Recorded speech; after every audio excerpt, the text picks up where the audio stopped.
कौन से हैं? पहला कारण, एक बार आप लोग दोनों हिसाब किताब कर रहे थे, तो हिसाब किताब करने में इतना समय लगा, कुछ हिसाब बैठ नहीं रहा था।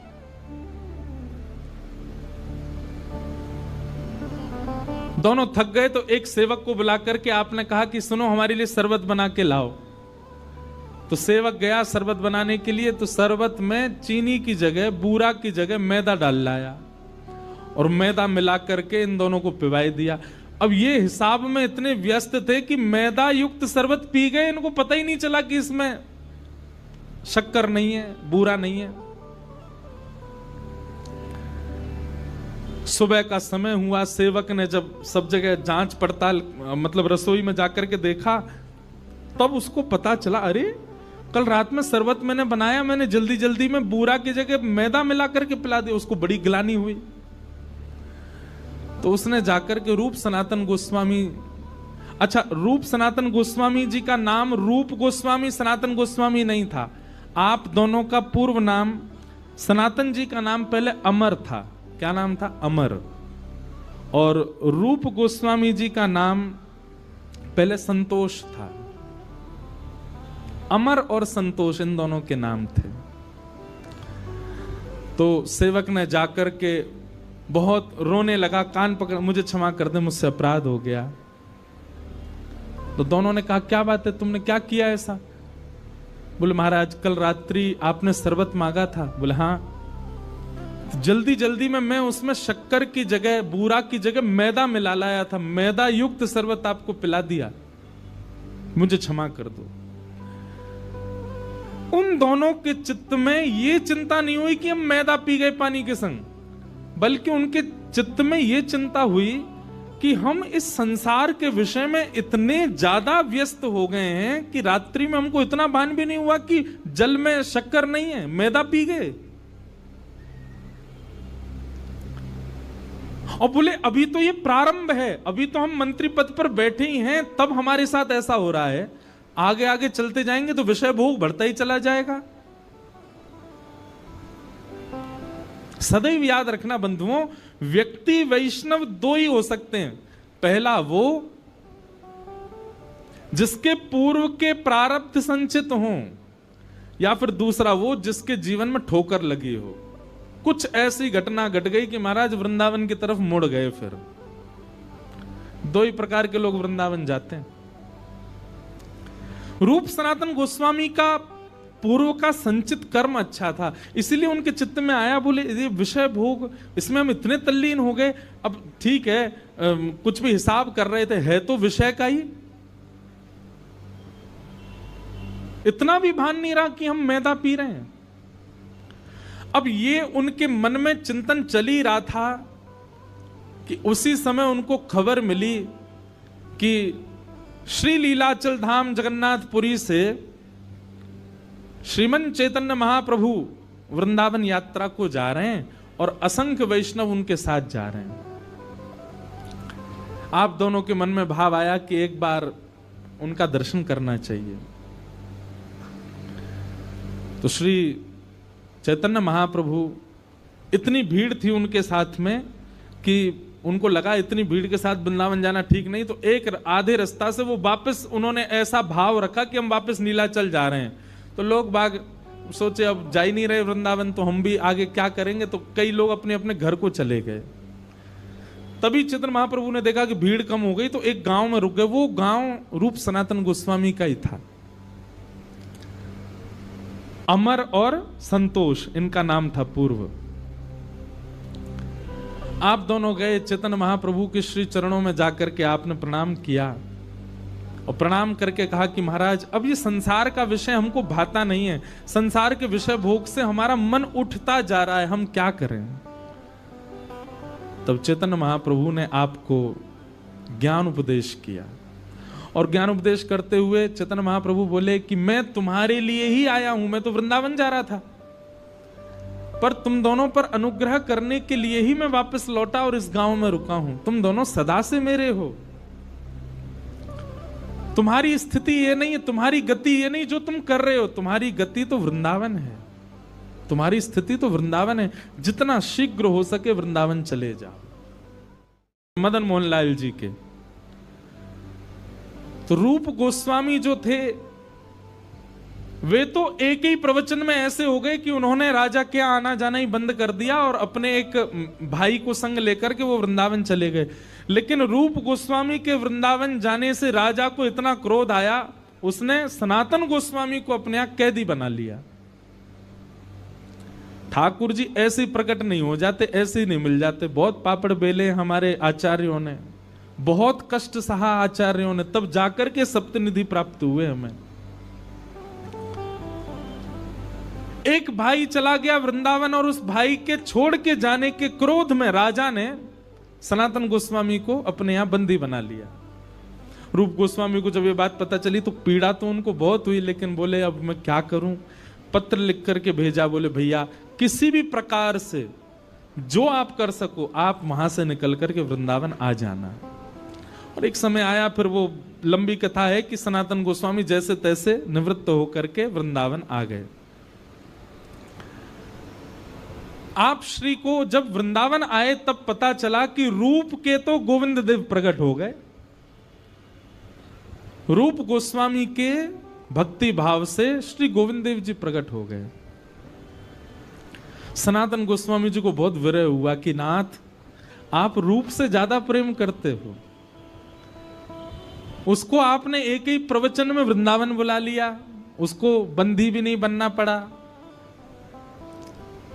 और वृंदावन आकर के इतने वर्षों तक यहां भजन पूजन करके आपने प्रकट होकर के अपनी सेवा भी दे दी। मुझ में क्या कमी, मेरा मन भी तो शुद्ध है, मेरे मन में भी तो भाव है, आप मेरे लिए कब प्रकट होगे। यह विरह भावना प्रकट हुई।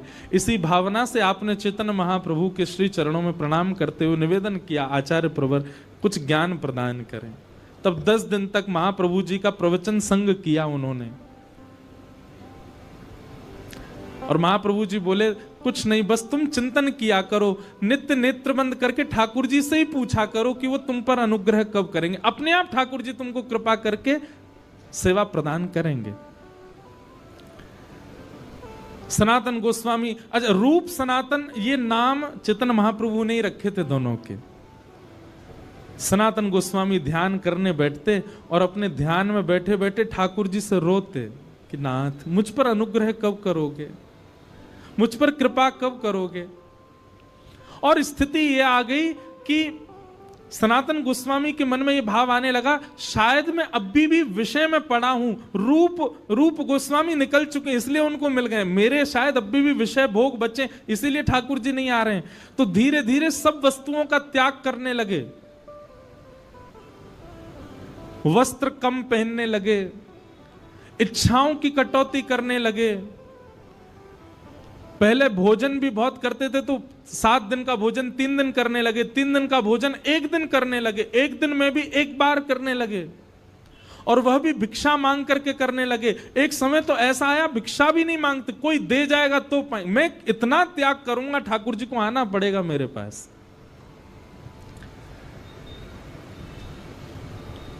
इतना त्याग किया, इतना त्याग किया। सनातन गोस्वामी के उस भाव से ठाकुर जी रीझ गए। एक दिन सनातन गोस्वामी बैठ करके भजन कर रहे थे, तभी देखते हैं कि आपके मनोभाव में त्रिभंग लली श्याम सुंदर प्रकट हो गए। और जैसे प्रकट हुए आपने दौड़ करके चरण पकड़े, अभी मन में ही चिंतन कर रहे हैं, दौड़ करके चरण पकड़ लिए और पकड़ करके कहा, नाथ मुझे कब मिलोगे आप, मुझे कब दर्शन दोगे आप। तब ठाकुर जी बोले, आपके भाव से मैं बहुत प्रसन्न हूं, मैं बस प्रतीक्षा कर रहा था आपके भाव सुंदर होने के।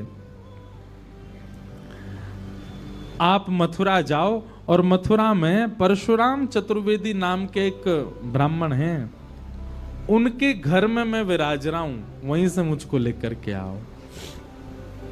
सनातन गोस्वामी जी तुरंत मथुरा पहुंच गए और मथुरा में जाकर के अब ऐसे कैसे मांग लाएं ठाकुर जी को, तो योजना बनाई, क्या करें। बोले भिक्षा के बहाने जाते हैं, पहले पूछा सनातन ये परशुराम कहाँ रहते हैं। जब उनका घर मिल गया तो रोज भिक्षा मांगने जाते और भिक्षा मांग करके उनके यहाँ जैसे भिक्षा मांगने जाते, कपाट खुलते, गेट खोल करके जैसे भिक्षा देने आते, सोई मदन मोहन जी सामने बैठे रहते और उन्हीं को ही निहारते रहते।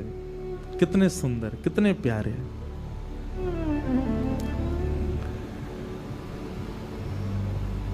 पहले ही ठाकुर जी चित्त में आकर के बता चुके हैं कि मैं उनके घर से तुम्हारे पास आऊंगा। सनातन गोस्वामी की स्थिति का भी विचार करो बंधुओं। वे अपने हृदय के ठाकुर को दूर से निहारते हैं, पर ऐसे मांग के ले जा नहीं सकते। किसी के ठाकुर को कैसे मांगोगे? आकर के रुदन करते और ठाकुर जी से प्रार्थना करते, आप ही कुछ करो ना, मैं कैसे मांग के लाऊं आपको। भगवान बोले स्वप्न में आकर के, बोले कल जब वो मैया भिक्षा देने आएगी तो उससे थोड़ा संवाद करना। क्या संवाद करूं? बोले बस मेरी सेवा का भाव पूछना, उसी से ही कोई योजना बनेगी। तो सनातन गोस्वामी दूसरे दिन गए, भिक्षा मांगने लगे। तो मैया, एक बूढ़ी मैया आती थी भिक्षा देने। जैसे भिक्षा देने लगी तो सनातन गोस्वामी बोले, मैया इनकी सेवा कैसी है, कैसी सेवा करती हो, आनंद आता होगा खूब। मैया अपना सिर पकड़े, बोले बाबा दूर ते ही देख लो, ये दूर ते ही प्यारो लगे, जाके घर में आ जाए, जाके चित्त में आ जाए, जाके जीवन में आ जाए, बाको सब कुछ लुटवाए दे। मेरो इतनो बड़ो घर, मेरो इतनो बड़ो परिवार सब छुड़वाए दियो जाने। मेरो परिवार बिखर गयो, मेरे बालक बिखर गए, सब मुंह से दूर रहते चले गए। और सुनो बाबा, मेरो तो सब लुटवाए दियो, अपने सबरे खजाने भर लिए जाने। अपनी पोशाक, अपनो श्रृंगार, अपनो मुकुट, अपनो ही सिंहासन, सब अपनो ही भरतो चलो गो। बाबा दूर ते देख लियो या लेवे को मन मत बनाइयो, सब लुटवाए देखो। सनातन गोस्वामी बोले, माँ आप हमारी ओर जरा दृष्टि डाल के देखो, हमारे पास कुछ लगता है आपको? हम पहले ही सब छोड़ चुके हैं, हमारे पास तो केवल एक लंगोटी है बस, इसके अलावा कुछ नहीं है। ये अगर आ भी गए हमारे पास में तो हमारा क्या छुड़वाएंगे? बचा ही नहीं कुछ भी। परिवार हमने छोड़ दिया, भोजन हमने छोड़ दिया, इच्छाएं हमने त्याग दी। अरे एक कुटिया किसी ने बना के दे दी है, नहीं तो मैं तो वृक्ष के नीचे रहता था, घर भी नहीं। और जबकि ये रूप सनातन गोस्वामी बड़े संपन्न परिवार से थे बंगाल में, सब छोड़ छाड़ के आ गए। बोले मैया सब तो छूट गया, अब क्या छुड़वावेंगे ये मेरा? और मैया आप इतनी परेशान हो, आपको बहुत परेशान कर रहे हैं, तो आप इनको मोकू दे दो। मैया बोली, बाबा भले ही सब कुछ छुड़वाई दियो या ना मेरो, लेकिन दूंगी ना है, रहेगो मेरे पास ही। सनातन गोस्वामी बोले, तो बोले अब क्या चाह रही हो, क्या छुड़वा मैं आपके? प्राण छूट जाएंगे तब दोगी हमें? अब आपका भी मैया सब चला गया, प्राण ही बचे हैं बस।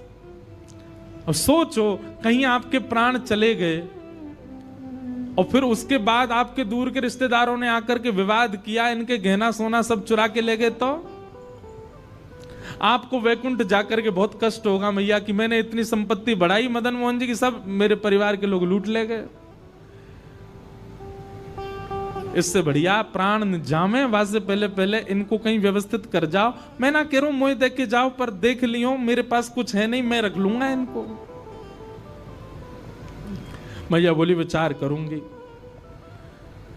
रात्रि में स्वप्न में मैया के स्वप्न में ठाकुर जी आ गए और मैया से आके बोले, मैया तू कैसी है? बोले इतने वर्ष है गए मुझ सेवा करते भय, आज तक स्वप्न में आके तुमने यो ना पूछी कैसी है। पति चलोगो, परिवार चलोगो, बालक चले गए, सब संपत्ति चली गई मेरी, कभी नहीं पूछ, अब क्यों पूछवे आए हो? कहा चाहिए सीधे सीधे बताओ। ठाकुर जी बोले, मैं यूं कह रहा हूं कि मैंने सब तो ले लियो, अब एक ही चीज तेरे पास बची है, वो लेवे वारो हूं मैं। मतलब ठाकुर जी इनडायरेक्ट वे में कह रहे हैं तेरे प्राण लेवे वारो हूं। और मैया तेरे प्राण चले जाएंगे तो फिर मुंह भोजन कौन कराएगो, मेरी सेवा कौन करेगो? मैया बोली, आजकल वो कल परसों एक बाबा आयो, वो आपको मांग रहो, बहू ऐसी बात कर रहे हो, आप भी स्वप्न में आके ऐसे कहा, बात कहा है मुझे बताओ। बोले मैया तेरे जीवन के केवल 7 दिन बचे हैं, वहां से पहले पहले तू वह बाबा को मुंह दे दे। जल हो गए। बोले ठाकुर जी आप जानो ही चाह रहे हैं तो फिर मैं व्यवस्था करूंगी। दूसरे दिन जैसे ही सनातन गोस्वामी गए, द्वार पर आकर के कहा भिक्षाम देही। मैया अपने ठाकुर जी को उठा करके लाई और ला करके बोली ले बाबा, ले जाओ ठाकुर जी को, करो इनकी सेवा। अब बाबा थोड़ा ऐसा बता रहे हैं मानो वो लोभी नहीं है ठाकुर जी के, तो मानो ऐसा बोल रहे हैं मैया इनसे पहले यूं तो पूछ लो, ये मेरे पास रह लेंगे ना, मेरी कुटिया में ज्यादा व्यवस्था ना है, मैं तो आटो मांग करके ले जाऊं, बिना छने भय आटे के टिक्कर बना के पाऊं, और एक बार बनाऊं वही 7 दिन तक चले मेरे, इनको चल जाएगा ना।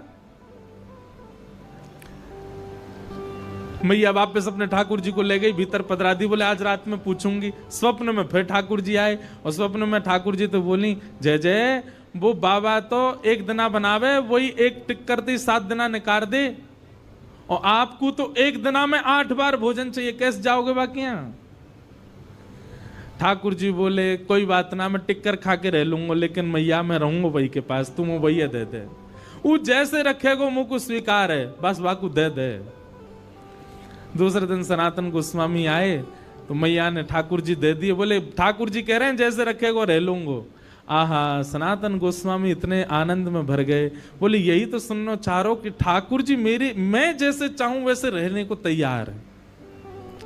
हृदय से लगा करके श्री मदन मोहन लाल जी को अपनी परम कुटी में लेकर के श्री सनातन गोस्वामी आए, चौकी पे विराजमान कर दिए। ठाकुर जी विराज रहे हैं, वही आटा जो भिक्षा में आता है बिना छना हुआ, बिना नमक डाले, उसी के टिक्कर बना करके मदन मोहन जी को पधरा दिए। मदन मोहन जी की 1 सप्ताह तक ऐसी सेवा चलती रही, टिक्कर रोज बनाते थे। और उन टिक्करों का क्या करते थे तो कहीं वर्णन है कि ठाकुर जी की जो प्रसादी होती थी उसमें से थोड़ा सा पाते थे, और बाकी का जो था उसको ब्रजरज में गाड़ के रखते थे, और कभी समय मिलता फिर उसमें से निकाल करके पाते रहते, या किसी को प्रसाद के रूप में बांटते रहते। 5-6 दिन तक ठाकुर जी ने सेवा कराई, और कुछ दिनों बाद ठाकुर जी स्वप्न में आकर के बोले बाबा बहुत मन लग रहा हो मेरा तुम्हारी कुटिया में, तुम ऐसे भजन करते रहो, पूरे दिन टिक्कर बना के मुंह को पवाओ, बाबा बहुत सुख मिल रहा, लेकिन एक बात है। बोले कहा नेक नमक बुरक दे करो आटे में, नेक सो स्वाद आ जाएगा वहां में। अरे मैं नंद जी को लाला, मैं यशोदा मैया को लाला, लाड़ चाव को जोड़ा, इतने लाड़ प्यार से मुंह को पाल के बड़ो कियो, 56 भोग बनाती यशोदा मैया। बाबा मुंह में नेक भोजन की रुचि है, पर मैं ज्यादा ना कह रहा हूं आपसे, मैं यूं ना कह रहा हूं कि बहु व्यंजन बनाओ, पर या आटे में नेक नमक तो डाल दे करो। सनातन गोस्वामी जय जय, आपको बहुत श्रम है क्या, मैं अभी जाऊं, कल से भिक्षा में नमक भी लेके आऊंगा। और दूसरे दिन आटो भी लाए, नमक भी लाए, आटे में नमक डाल करके टिक्कर बना के पवा दिए। 6-7 दिन ठाकुर जी ने प्रेम से पाए, 7 दिन बाद ठाकुर जी फिर आ गए। सनातन गोस्वामी बोले कहो जय जय, अब ठीक है, नमक को स्वाद आ रहा है। ठाकुर जी खांस खांस के बोलन लगे, तो सनातन अरे जय जय खांस काई करे, बोले रूखी रोटी है ना, इरज गई है मेरे गले में, सबरी जमाए गई है यहीं पे। ओहो जय जय, आप तो बड़ी पीड़ा में हो, तो क्या करूं। बोले नेक घी लियाए करो, रोटी में नेक टिक्कर में नेक घी बोर के मुंह को फिर पवाए करो। सनातन गोस्वामी बोले ठीक है, मैं घी की व्यवस्था करूंगा। कहां पहले सब छुड़वा दिया सनातन गोस्वामी, वस्त्र तक उनके छुड़वा दिए, परिवार छुड़वा दिया, बहु व्यंजन छुड़वा दिए, और अब धीरे धीरे सब ला रहे हैं उनके घर में। पहले आटो आ गयो, फिर नमक आ गयो, फिर घी को डिब्बा आ गयो। 7-8 दिन तक ठाकुर जी ने प्रेम से पायो, फिर ठाकुर जी प्रकट है गए मन में, जय जय अब तो नमक भी डाल रहा हूं, घी भी चुप उड़ रहा हूं, अब कहा चाहिए। ठाकुर जी बोले मैं कछु ज्यादा ना मांग रहा हूं, मैं तो यूं कह रहा हूं आप कंडा जराए करके वही पर टिक कर सेकें, अमू को लगे कंडा बेचारे बहुत देर तक ऐसे ही रह जाएं, उनमें कछु और भी बन सके। आप एक आलू लिया करो और जैसे ही कंडान की अग्नि समाप्त हो तो भुनवे डाल दे करो। जैसे ही कंडान में आलू भूल जाएंगे उनको बढ़िया छिलका उतार के नमक रहे भैया नमक डाल के और बाकी चटनी बना के मुंह पवाए दे करो। सनातन गोस्वामी जी ने ठाकुर जी उठाए गोद में, बोले चटोरे लाल मेरे पूरे घर में पहले तो सब छुड़वाए दियो, मेरे व्यंजन छुड़वा दिए, मेरो भोजन छुड़वा दियो, मेरो घर छुड़वा दियो, परिवार छुड़वा दियो, वस्त्र छुड़वा दिए, और अब धीरे धीरे सब, अरे ये एक दिन आवेगो मेरे घर में 56 भोग बनने लगेंगे, मैं भजन कब करूंगा फिर, रुको तुम्हें वही मैया के पास ही छोड़ के आऊं। जैसे ही मदन मोहन जी को उठा के ले जाने लगे, प्रत्यक्ष मदन मोहन जी प्रकट हो गए, प्रकट होकर हृदय से लगा लिया और हृदय से लगा करके बोले बाबा तू जैसे रहेगो रहूंगो तेरे सिर पे ही, तो छोड़ के ना जाऊंगो। हाँ मैं 56 भोग पाऊंगो एक दिन तेरे हाथन सो, लेकिन पाऊंगो तेरे हाथन सो ही, नहीं जाऊंगो छोड़ करके। बंधुओं ठाकुर जी विरह देते हैं ना, इसका मतलब ये नहीं है कि वो निष्ठुर हैं। ठाकुर जी संबंध छुड़वाते हैं, मित्र छुड़वा देते हैं, संसार के विषय भोग छुड़वा देते हैं, इसका मतलब ये नहीं कि वो निष्ठुर हैं। वो चाहते नहीं आपको कि आप किसी के संग रहो, ऐसा नहीं है, केवल परीक्षा ले रहे हैं। लेकिन आपने ठाकुर जी के द्वारा दी गई हर स्थिति को स्वीकार कर लिया तो ठाकुर जी उससे इतने प्रसन्न हो जाएंगे कि जैसे सनातन के हृदय से लग गए वैसे हमारे हृदय से लग करके ठाकुर जी कहेंगे जैसे रखेगो रहूंगो तेरे संगे। ब्रज जन मन सुख धाम, मदन मोहन को रूप निरख के, मदन मोहन को रूप निरख, सनातन बलि बलि जाए, वृंदावन प्यारो वृंदावन, वृंदावन प्यारो वृंदावन। बोलो मदन मोहन लाल की।